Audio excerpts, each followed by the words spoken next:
62లో ఇడ్లీ సాంబార్ ఉద్యమం వస్తే ఆ తర్వాత 1969లో జై తెలంగాణ మూమెంట్ వచ్చింది. ఇక మాతో కాదురా నాయన, వీళ్ళతో ఉండలేము, మమ్మల్ని దయచేసి గైడ్ చేయండి అని చెప్పి కలిపినాక వెంటనే 1969లో ఉద్యమం వస్తే కాసు బ్రహ్మానంద రెడ్డి గారు 369 మన పిల్లలను పొట్టన పెట్టుకున్నాడు, తుపాకులతో కాల్చి చంపిండు. కానీ తెలంగాణ రాష్ట్రం వచ్చిన తర్వాత కూడా ఇంకా కేబీఆర్ పార్క్ పేరు కేబీఆరే ఉన్నది. అదే బాధ, వేరే బాధ ఏం లేదు మనకు.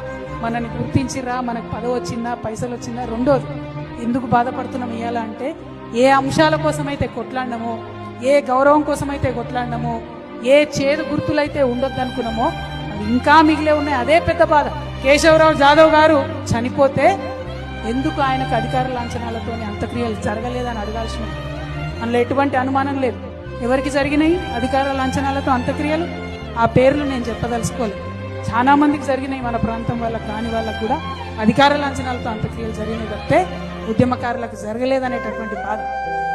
జయశంకర్ సార్ బొమ్మ పెట్టాలని, నేనే ఎవరో కాదు, జయశంకర్ సార్ బొమ్మ మనకు కేబీఆర్ పార్క్ దగ్గర పెట్టాలని నేనే స్వయంగా ఆనాటి మున్సిపల్ శాఖ మంత్రి గారిని పదే పదే పదే అడిగిన.